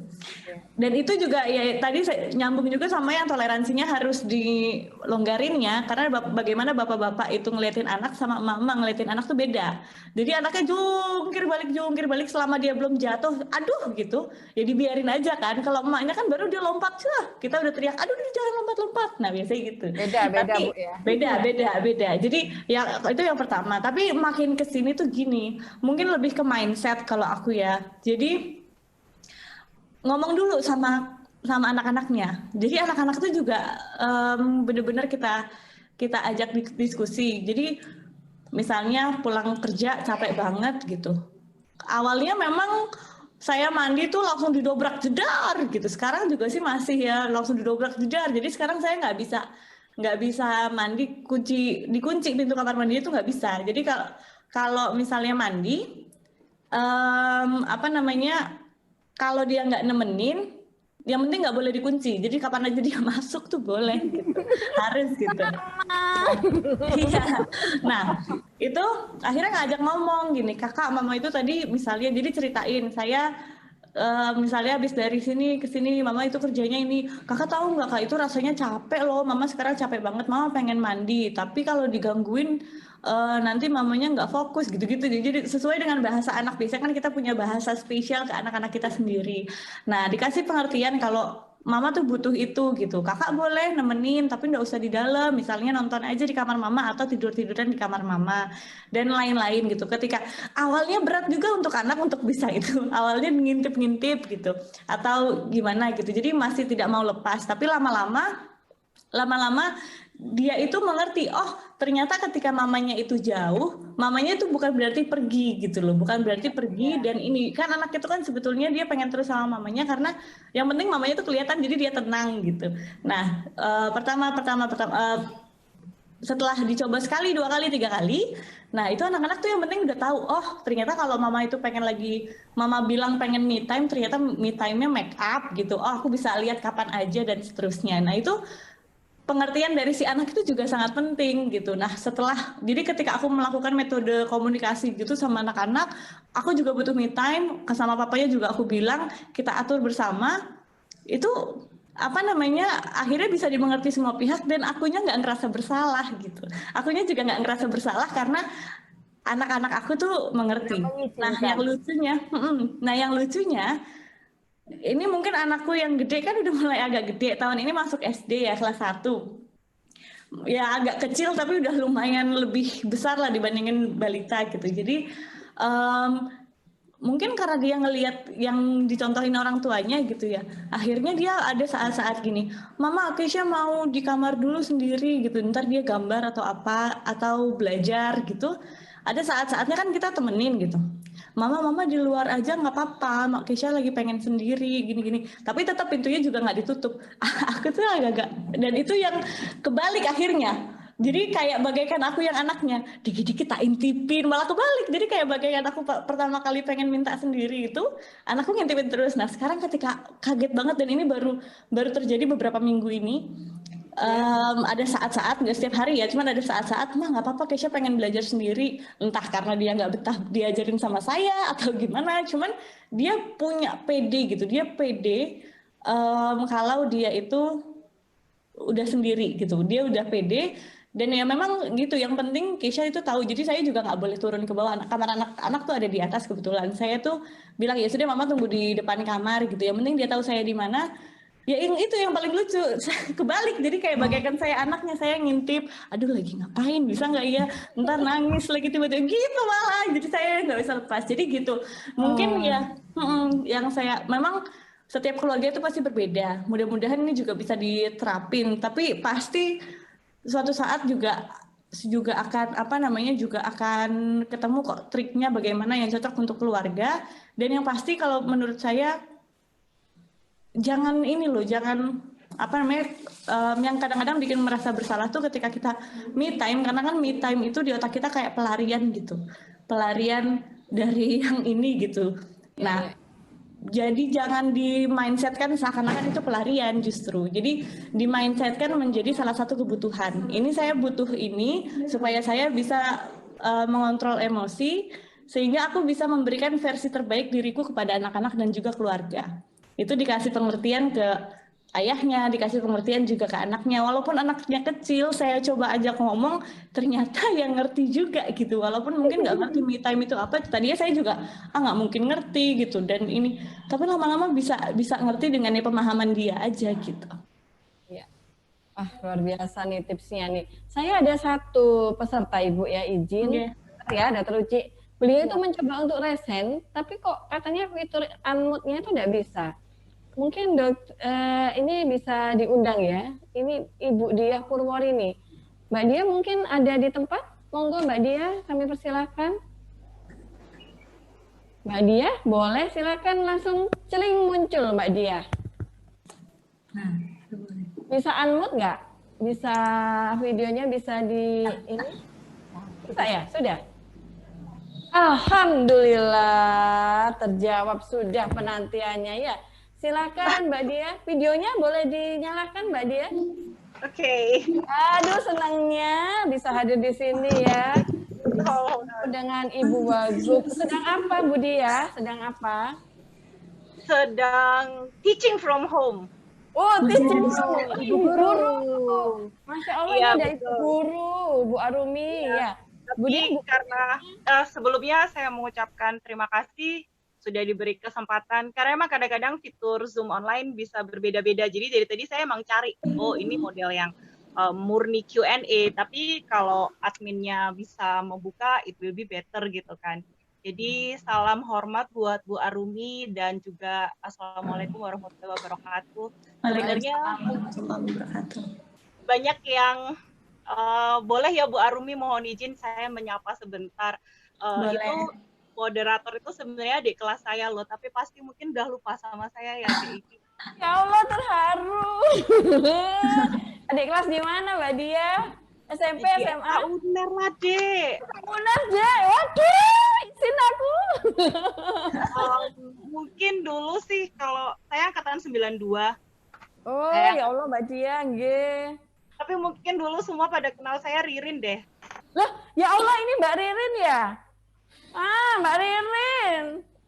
Bu Dia ngapunten nggih. Bu Arumi ngapunten. Nggak apa-apa, seru. Beliau ini suaminya Pak Tentara dulu. Sekarang di mana Mbak Dia? Kami sudah 15 tahun ini merantau di Medan. Jadi jadi ini ceritanya Bu Arumi arek-arek asli Surabaya, arek Jawa Timur, tapi kami sudah jadi orang yang cukup sering mengucap salam Horas gitu. Oh iya. Dari Medan ini ya berarti ya. Wah, Bu Arumi sampai di Medan loh, Bu Arumi. Ya, alhamdulillah, terima kasih udah bergabung. Ya, dan seperti bernostalgia kembali, izinkan perkenankan menyapa Dr. Agus sebagai guru yang sangat kita ini ya DIT ya, sangat kita hormati gitu beliau di usia yang ini. Semoga sehat-sehat terus Dr. Agus dan juga semua dosen-dosen saya di bagian anak Rumah Sakit Dr. Sutomo FK UNER. Sebelumnya, satu lagi juga kepada Dr. Uci yang juga menjadi narasumber di perbincangan pagi hari ini, sangat berbahagia sekali dikasih kesempatan untuk bergabung. Iya, Mbak Dia. Topiknya Mbak Dia 92, saya 96. Oh iya, berarti pas saya udah koas kali ya baru masuk, jadi mungkin nggak sering ketemuan. Tapi kalau DIT dulu kita sering sama-sama reportase kan, Dek? Iya, Mbak. Jadi Bu Arumi, Mbak Dia ini dulu itu yang mengajari saya untuk menjadi MC yang baik. Jadi MC kita itu MC pelantikan dokter, Bu. Jadi, caranya menjadi MC itu dulu saya yang ngajarin Mbak Dia ini. Silakan lanjutkan, monggo. Dan untuk Ibu Arumi juga seperti bernostalgia kembali di saat dekade yang lalu sering nonton beliau di layar kaca juga. Penggemar beliau nih aku nih. Eranya sama ya. Jadi sebetulnya ini mungkin agak sedikit berbeda, tapi saya tergelitik untuk menanyakan secara langsung karena dari tadi kita banyak membahas konteks di mana anak-anak kita masih usia sekolah. Jujur sekarang memang saya banyak di pendidikan, makanya tadi saya sampaikan saya teaching from home. Tapi murid saya ada yang di mahasiswa dan juga ada beberapa saya mengajar juga di satu international school di Medan ini. Tapi saya juga melihat ada fenomena bahwa di masa pandemik ini tuh problem kita nggak cuma dengan anak-anak yang usia sekolah yang beneran dia middle school, SMP, SD atau bahkan prasekolah gitu ya. Tapi juga banyak kita punya dan menghadapi masalah dengan anak-anak yang sudah remaja. Ya karena kebetulan anak saya mungkin udah remaja semua ya. sudah usia bahkan si bungsu saya ini termasuk generasi lulusan COVID-19 gitu istilahnya. Generasi yang sudahnya virtual semua. Dia sudah lulus SMA juga. Sometimes saya bermasalah itu ketika menghadapi anak-anak remaja yang sudah punya mindset, udah punya pola pikir, kepingin ini, kepingin itu. Sometimes mereka punya juga konsepnya, lagi pandemi kayak gini, nggak kemana-mana, maka di rumah mereka punya rencana sendiri. Yang kadang-kadang saya sebagai ibu karena ingin mempersiapkan soft skill dia gitu ya. Namanya anak cowok, sebentar lagi jika situasi kondusif dia akan jauh dari kami, dia akan mulai kos, dia akan mulai kuliah. Nah, kadang bentroknya itu ketika dia udah punya konsep, aku tuh hari ini mau gini loh Bu, aku mau ini, aku mau bikin coding, aku mau ini. Sementara saya pengen, Dek, ayo belajar masak yuk, ayo nyuci baju yuk, ayo belajar nyetrika. Di tengah-tengah, di sela-sela di mana saya juga harus menyisipkan itu di jadwal-jadwal work from home saya gitu. Saya kadang berpatokan pada yalah udah besar gitu, saya ingin hargai dia gitu. Tapi di sisi lain juga saya ingin agar sebelum dia pergi dari kami, sebelum dia jauh dari kami, dia juga udah siap untuk mandiri gitu. Jadi mungkin ada blocking komunikasi, ada saran mungkin dari ibu-ibu narasumber di sini gitu, gimana dengan anak yang usianya udah mulai teenagers gitu, yang udah mulai remaja gitu, agar ya dia bahagia dalam konteks dia bahagia sebagai remaja, tapi sebagai emaknya ini juga tenang gitu. Terima kasih. Nah, silakan ini. Dokter Uci mungkin bisa menjawab ya. Ya, putranya Mbak Dia Agak laki-laki ya. belajar ini karena saya pribadi dan Ini laki-laki, kalau yang sudah mulai bisa berargumen ini Bu. ya betul. Dan selalu punya reason gitu. Kalau anak saya yang sulung perempuan, ya alhamdulillah sudah mandiri. Bahkan dia selama COVID juga bertahan di tempat dia berada, kuliah gitu. Dia nggak pulang. Jadi yang saya ceritakan nih sama si cowok nih, si anak lajang ini yang bungsu. Umur berapa Mbak? Oh, 18. Dokter Uci. Itu sudah masuk ke usia dewasa muda ya. Betul. Jadi beneran dia pun bisa berargumen gitu. Dan kadang kita juga, aduh bener juga ya omongannya gitu. Tapi kan nggak tenang juga gitu loh ketika kita tahu bahwa soft skill dia tuh masih kurang gitu. Ya, ini saya bercerita berdasarkan pengalaman profesional ya Mbak Dia. Kebetulan kalau saya di FK UNER ini juga saya jadi konselor mahasiswa. Ya. Jadi mahasiswa FK yang bermasalah itu banyak dirujuk ke saya gitu. Dan kami sering merasakan bahwa mahasiswa-mahasiswa atau anak-anak remaja dan terutama mahasiswa FK sekarang yang akselerasi itu mereka umur 17 tahun itu mereka sudah di FK gitu, yang harusnya 19 tahun gitu. Artinya mereka punya banyak kebutuhan emosional yang seringkali diabaikan oleh orang tuanya, Mbak Nyun Sewu nggih. Jadi untuk berkomunikasi dengan mereka ini memang kita harus lebih banyak mendengar. Saya setuju sekali tadi Mbak Dia mengatakan, oh ya kalau dipikir benar juga gitu. Artinya memang ada kayak semacam struktur pemikiran yang mungkin jalurnya itu kayak nggak sama gitu loh sama bapak ibunya gitu. Nggak paralel gitu. Jadi begini ya Mbak. Iya betul. Dan berdasarkan pengalaman saya, justru tantangan kami konselor mahasiswa itu lebih berat untuk mengkonseling orang tuanya. Kan cocoknya orang tuanya nih. Kayaknya saya juga harus konsul dokter Uci ini kayaknya. Iya nih Dedi. Ya, karena begini, orang tua itu seringkali punya skenario kehidupan yang sudah terpatri. Nah, gitu. Jadi kita menskenario kehidupan anak kita, sedangkan anak kita mau menjalani skenarionya sendiri. Betul. Itu yang saya bilang tantangan keikhlasan yang paling besar yang harus kita terima kalau kita punya anak. Dan menurut saya ini hanya pintu pertama saja ya Mbak Dia. Karena nanti pintu kedua itu kalau misalnya nanti anak kita dewasa bawa pacarnya, itu kita sudah mulai drodok gitu ya. Waduh, gitu. Itu kembali lagi pembelajaran keikhlasan. Kemudian kalau misalnya nanti akhirnya dia menikah dan kita melepaskan dia, itu juga pembelajaran keikhlasan gitu. Jadi sekali lagi sebetulnya memang ini bagian yang harus kita terus pelajarin. Istilahnya begini, kalau saya boleh mengatakan bahwa ketika kita teken kontrak kita mau hamil long life learning gitu ya. That's it. Exactly gitu. Jadi kita teken kontrak untuk belajar seumur hidup, teken kontrak untuk belajar setiap hari. Belajarnya itu bukan hanya belajar menerima, Mbak, tapi belajar kehilangan.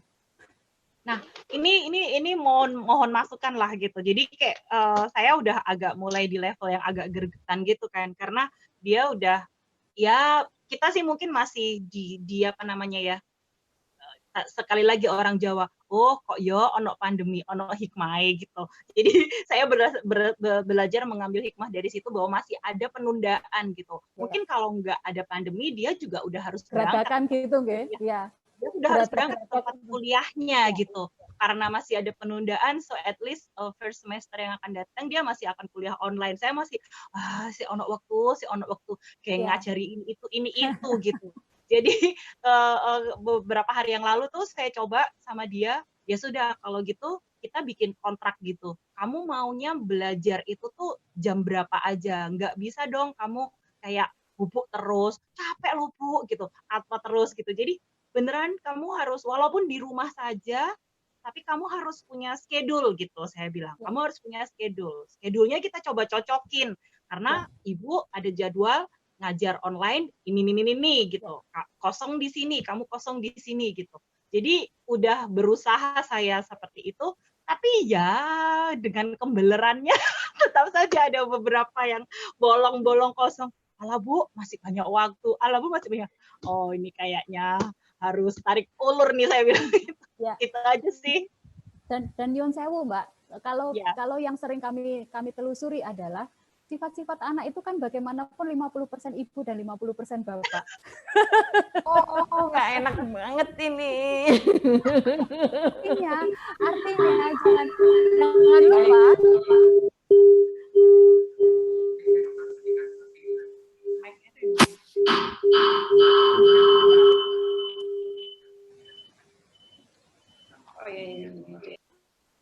Iya, jangan lupa bahwa kita itu punya kontribusi ya. Kalau saya pribadi saya menggunakan itu. Oh iya sih anakku ini ya 50% bapaknya, 50% saya gitu. Artinya Ini apa moodnya dari situ ya? itu Baik. sedikit membantu kita untuk melonggarkan toleransi kita gitu. Ya betul. Gitu. Boundary-nya. Iya, jadi ekspektasi kita jadi lebih realistis. Oh ya, kita kan nggak 100% di anak itu. Kita hanya 50% di anak itu gitu, Mbak. Oke. Terima kasih. Wow, luar biasa ya. Terima kasih Dokter Agus Magnun. Terima kasih Dokter Uci, makasih Dokter Iti. Ini Dokter Agus ada ini yang terakhir mau ditambahkan ini kayaknya. Dari putra laki-laki biasanya dari mamanya. Mama. Nah, coba Ibu Arumi bagaimana putra laki-lakinya seperti mamanya? Kalau cewek dari bapaknya. Kecuali mutasi. Nah, itu. Enggak kok Dokter Agus, insya Allah ini kok balance kok, bener kata Dokter Uci kok, 50-50. Sahamnya sama Dokter Agus. Ya. Pada umumnya sifat-sifat dan lain-lain fisiknya pada umumnya gitu, fisik-fisiknya badannya itu loh. Nah, itu loh ya. Soalnya sifat anak ditentukan sejak pembuahan. Jadi pada pembuahan itu sangat penting. Jangan habis nonton film bertengkar dengan suaminya langsung kumpul, nanti anaknya suka berkelahi. Jadi harus berdoa, lain-lain penting sih kejiwaan. Berarti nonton langsung itu saja ya. Ya, laji dan lain-lain pelajar aja zaman dulu supaya mendapatkan keturunan yang baik berpuasa dulu. Puasa dan lain-lain baru tembak ya. Kalau asalnya ingkla aja, waduh jadinya gitu ya. Makanya kita penting menciptakan generasi yang sehat, ya bahagia dan sejahtera. Amin. Ya. Udah habis dari tadi sebenarnya habisnya. Mungkin dari Ibu Arumnya ada mau pesan yang disampaikan Ibu, silakan Ibu. Baik, pesannya sih sebenarnya kalau kita kan pasti ujung-ujungnya pertanyaan big question-nya adalah bagaimana caranya kita bisa bahagia dan anak itu bisa bahagia. Keluarga itu mungkin yang lupa kita mention hari ini adalah teamwork juga. Keluarga itu adalah teamwork juga. Jadi di satu sisi teamwork antara parents-nya, mama sama papanya untuk bisa membesarkan anak-anaknya. Tapi ketika sudah anak-anaknya mulai besar seperti anak-anak Budiah ini, I think mereka itu posisinya bukan hanya anak yang menerima satu komunikasi aja, jadi satu arah one way communication, tapi juga masuk ke dalam teamwork juga, decision making and everything. Karena sama seperti saya gini, saya sekarang kan anak dari mama saya juga. Nah sekarang itu jadi lebih kebalik. Ketika mama saya itu, jadi untuk transition. Jadi anak mama saya itu sekarang sudah mulai sepuh kan, sudah mulai ini. Justru saya 5 bersaudara, saya dan adik kakak saya untuk udah handle aja masalah di rumah. Mama nggak usah pusing-pusing lagi, udah tua, masih aja ngurusin ini, masih aja ngurusin itu. Udah saatnya kita. Nah itu transition itu. Nah terakhir nih Mbak Dia, aku pengen kasih tambahan karena tadi itu seru banget. Aku cerita sedikit soal pengalamannya Mas Emil ya. Mas Emil itu dari usia SMA itu sudah nggak sama orang tuanya karena dapat beasiswa untuk SMA di Singapura. Nah dari situ ternyata mungkin ini pendekatan dengan anak cowok ya. Dari situlah baru muncul survival mode-nya. baru bisa soft skillsnya itu berpengaruh. Tapi kan kita sebagai orang mulai terbina secara mandiri. Tapi kan kita pengennya sebagai orang tua justru sudah siap sebelum menghadapi hal-hal seperti itu. Saya Kayak punya merasa ide. pengen kasih sangu dulu gitu loh, kayak sebelum, Betul. Nyun Sewu kalau boleh izin berbagi bahwa si bungsu saya ini nanti insya Allah dia akan melanjutkan kuliahnya tuh beneran separuh keliling bumi. Dia diterima di USA, dia diterima di University of California Davis dengan jurusan yang memang juga susah banget. Di sini pun kayak mungkin nggak ada. Dia diterima di Aerospace Science and Engineering, jadi kayak teknik penerbangan antariksa gitu. Jadi kayak kebayang di benak saya kayak, duh anak cowok nelpon susah, disambangi juga nanti akan susah gitu loh. Terus nanti dia di sana gimana gitu. Jadi Bu, saya tuh harus memuji mama saya ya, karena saya 4 bersaudara dan 1 anak cowok kakak saya gitu. Tapi kakak saya itu terdidik sekali soft skill-nya. Karena gini Bu, jadi ada saat-saat ketika memang anaknya udah seusia anaknya ibu ya, udah lumayan besar gitu. Contohnya udah yang lain nggak ada mengerjakan domestik. Misalnya hari ini kita ingin mendidik mengenai cuci baju gitu. Jadi semua tanggung jawabnya si anak ini. Nanti dia dari situ karena terpaksa walaupun ngerjainnya sambil merengut gitu ya. Tapi kan mau nggak mau ini gimana caranya, ini mau nggak mau dia terjun. Terus juga mungkin Bu Dia nanti bisa, ini uangnya saya kasih sekian buat bikin, terserah mau bikin apa, lihat aja di YouTube resepnya apa. Pokoknya kita nggak makan kalau kamu nggak bikin makanan gitu. Kan mau nggak mau masak. Yang paling penting kan nyemplungnya aja dulu. Nah karena kayaknya pendekatan anak cowok harus pakai survival skill deh. Jadi dia kalau sudah kepepet baru mau. Gitu. Jadi itu mungkin masukannya. Paham. Memang beda sih karena mbaknya cewek kan, mbaknya ya, itu gampang banget masuknya, ya gampang banget masuknya. Bahkan dia punya inisiatif kadang gitu ya. Bu nanti kalau di sana ini jilbab aku yang kayak gini gimana nyetrikanya kayak gitu-gitu. Jadi sudah ada. Tapi yang ini tapi kayaknya bener deh. Terima kasih banyak masukannya. Kayaknya harus pakai manajemen kepepet dan dicemplungkan kali ya Bu Arumi ya. Betul. Saya akan coba terapkan manajemen cemplung dan kepepet. Monggo Bu Arumi. Ya, wah. Siap. Terima kasih Bu Dia. Bu Dia, terima kasih. Dilanjutkan mungkin masih ada pesan yang lain. Monggo Deiti, terima kasih. Kalau mau di close screen saya juga saya matur nuwun sekali udah diizinkan berbagi. Sekali lagi saya berdoa semoga semua yang ada di Surabaya, teman-teman saya, kolega saya sejawat, adik kelas, kakak kelas, dosen-dosen, Bu Arumi, keluarga, segenap pejabat Jawa Timur juga selalu sehat. Sudah kangen saya pengen mudik, mudah-mudahan segera berlalu dan bisa nyambangi Jawa Timur lagi. Siap, jaga kesehatan. Baik, Bu, ini terakhir dari saya sebagai closing karena kemarin memperingati juga Hari Anak. Kita udah bukan asing lagi kalau anak-anak adalah penerus bangsa, penerusnya kita-kita. Nah, dengan begitu mungkin bisa diartikan juga bahwa kita ini punya kemampuan untuk membangun masa yang mungkin kita nanti sudah tidak ada lagi. Dari mana? Dari kita didik anak-anak kita. Anak-anak itu kan istilahnya adalah copycat-nya kita. Kita mau jadi seperti apa. Jadi sebetulnya ketika kita ngomongin masalah anak, porsi yang paling banyak harus difokuskan itu sebenarnya adalah kita sebagai orang tuanya. Karena anak itu besar dengan sendirinya tuh akan mencontoh dan melihat tauladan. Kalau misalnya kita tidak bisa memberikan tauladan, kita tuh pengennya anak kita tuh seperti apa sih? Tanamin dulu di diri kita, nanti anak akan secara otomatis mengikuti itu. Dan juga yang kedua, bangun bonding dari diri kita dan juga anak. Karena masa depan itu kan pasti masanya lebih berbeda lagi, lebih canggih-canggih, dan mungkin sudah diprediksi bahwa lebih banyak teknologi yang akan banyak mengitari kita.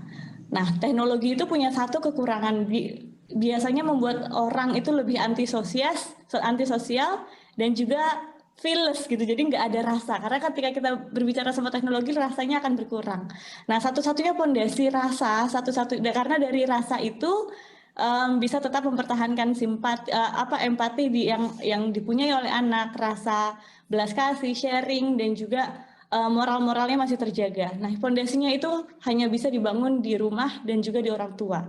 Minimal kalaupun kita nggak pintar, nggak sampai kayak dokter-dokter ini lulusannya luar biasa, mungkin nggak sampai S1, mungkin bahkan ada yang putus SMA, putus SMP, teman-teman kita yang ada di desa, nggak apa-apa, nggak perlu pintar jadi orang tua. Yang penting mendidik itu pakai rasa, pakai feel, supaya bisa kita bekali anak-anak kita untuk menyambut masa depannya. Terima kasih. Baik, luar biasa sekali hari ini ya. Saya di sini bersama Dr. Agus. Jadi pada kesempatan kali ini kita sudah berbincang, ternyata sudah hampir 2 jam, Masya Allah. Nggak kerasa ya, karena perbincangan emak-emak itu akan selalu bikin nggak terasa.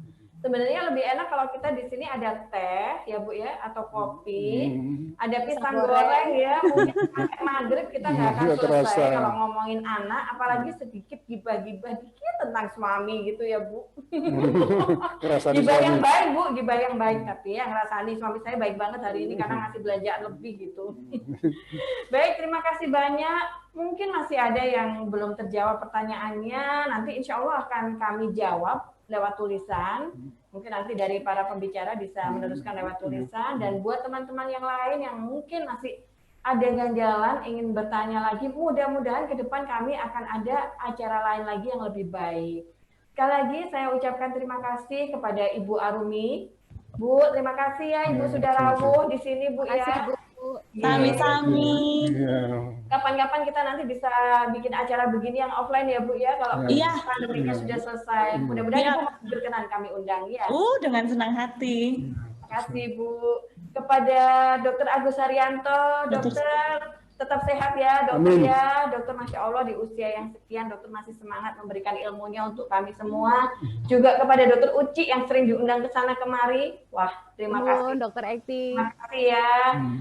Luar biasa semuanya, para pembicara semuanya, dan juga kepada Dokter Dia yang ada di Medan, yang ternyata kakak kelas saya.